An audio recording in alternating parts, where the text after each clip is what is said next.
is the government, the Progressive Democrats, decided that to institute a recovery in the state and to make capitalism more successful, they had to come to some sort of an understanding with the trade union movement.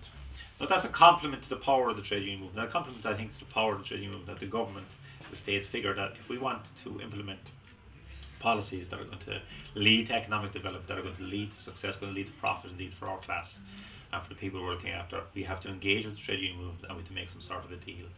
So in 1987, after a year of negotiation with the Irish Congress of Trade Unions, a deal was struck called the Programme for National Recovery.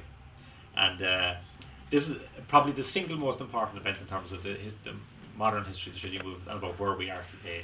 In 1987, that deal was struck, and as part of that deal, there were wage increases agreed across the economy, various reforms and stuff like this, various concessions on both sides.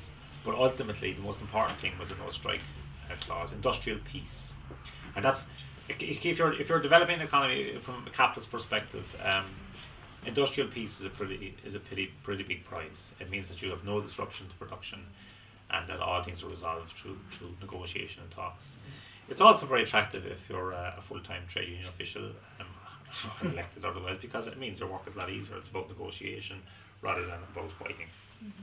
So, TUAP was trade unionists and unemployed against the programme. And this was a group of shop stewards and activists, left activists across the country who campaigned against the programme. And I remember meeting below in Connolly Hall at one stage, but in a pub near Connolly Hall eventually, because we weren't too sympathetic to the cause, obviously. And we fought as best we could, networked across the industries to try and stop the programme being voted through, because it actually went to a mass vote of the workers. The programme was passed. About a third of Irish workers voted against it in their unions, and some unions came out against it. But ultimately, the Irish Congress of Trade Unions endorsed the agreement. And the rest, they say, it's a little bit like history, in the sense that after that agreement, 3 years later, there was another one. I had them all listed because they're great names. I mean, there's the Programme for National Recovery, and then there was the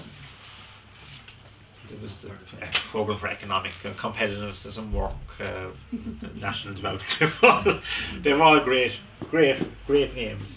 But the essential thing of them was basically, you got a wage agreement to which the government, the employers' organisations, the Farmers Association and the trade unions subscribed, and that was implemented across the country. So everybody was basically got the same wage increase, or depending on your sector, various variations over the period of the lasting of the agreement.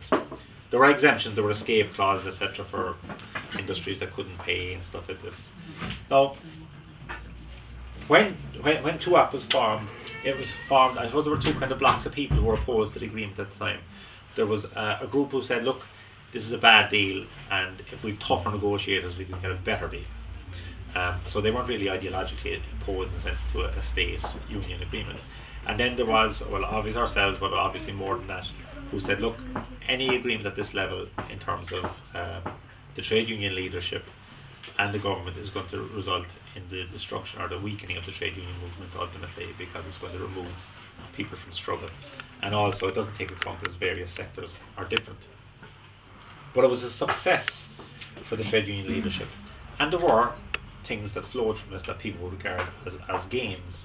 For example, we now have a national minimum wage. We didn't have one in 1987. It was one of the concessions they achieved, not in 87, but in subsequent agreements. There were tax reductions. And indeed, a little bit can be said about that, in that rather than getting big wage increases, there were a lot of tax cuts instead. So in other words, the state agreed to give up a certain amount of money, and it was kind of that money was transferred to workers, as a result of not paying the taxes.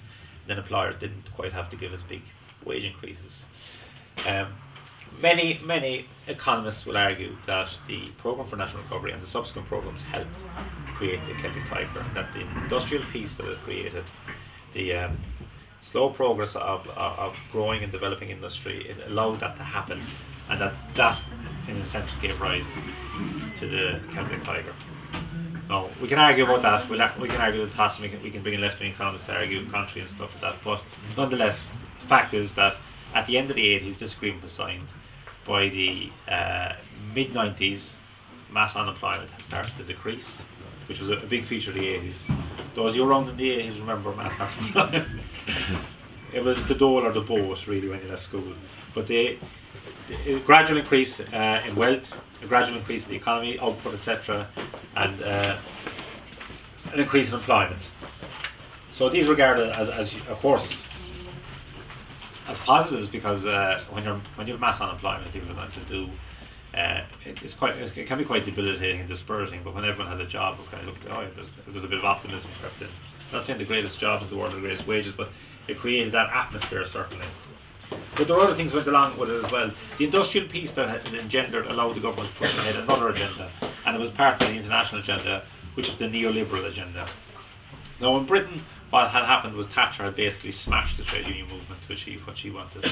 And a lot of the trade union leaders pointed to Britain and said, look, we have a choice, partnership or this. In other words, we can do a deal with the government or we'll have to fight them. And even though we had 54% trade union membership in the country at the time of the workforce, the trade unions were reluctant to engage in a battle with the state. Now, I think myself it's probably been a battle that they could have won if they were willing to do it, but they had juxtaposed the two things. So the privatisation of state businesses, the institution of public-private partnerships, profit-driven medicine, which we have now quite visibly, all parts of the neoliberal, they all came in.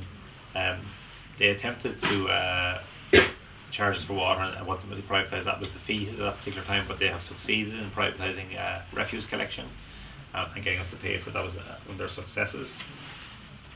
And no matter who was in government, this agenda continued. So even though the Labour Party at one point were in government with Fine Gael, these agreements continued no matter what parties were in government. Every single party that was in state power here subscribed to these partnership agreements. So what were the effects on the trade union movement? Actually, I'm going to have to lift you down across. Sorry, Danny. Thank you. So the trade union movement, the most immediate effect that it had in the trade union movement, the most visible effect for people like ourselves, is that the trade unions and unemployed against the programme had a good run against the PNR, had an okay run against the PESP a couple of years later. Then we saw a decline a bit, the anti-partnership movement. And the reason was that the activist layer within the trade union movement had begun to decline. And the reason for the decline was that if you're an activist within the trade union movement and you have nothing to do, in other words, there's no struggle going on, of course you become less active, and maybe over time you lose interest in being active around the trade union movement and stuff like that. And the activists there declined within the trade union movement. Branches met less regularly because there was less business to discuss. AGMs of various branches of the unions found it hard to get people to fill committee spaces, so that instead of contested elections very often you kind of browbeat people into taking up the post and stuff. So you ended up with a lot of time servers or people just went there out of obligation. And it allowed the full-time paid trade union leadership who were unelected to gain a stronger hold over the trade union movement.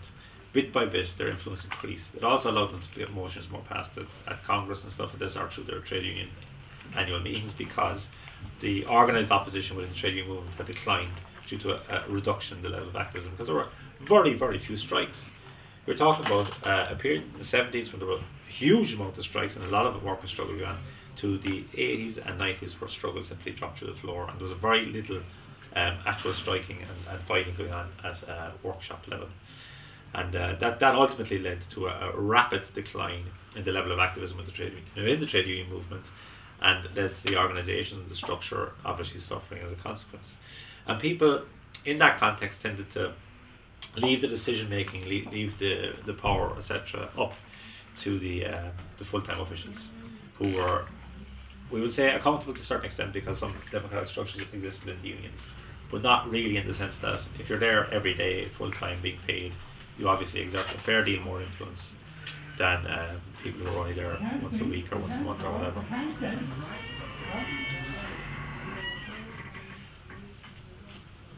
Okay, the other thing that a result of partnership is that the role of trade union officials changed a little bit. Now, the role of you say, a person who's a full-time employee of the trade union is obviously to fight for their members' interests. There's a little bit of a disconnect, obviously, because your wages don't depend on you gaining wage increases for your membership. So if your wages are being paid regardless, it maybe isn't as immediate a demand for you. Nonetheless, there are a lot of good people there, but as a consequence of the partnership agreement, you became a little bit like a policeman in the sense that you had to stop struggle happening. You had to stop strikes happening. You had to smooth things over. You tried to try and police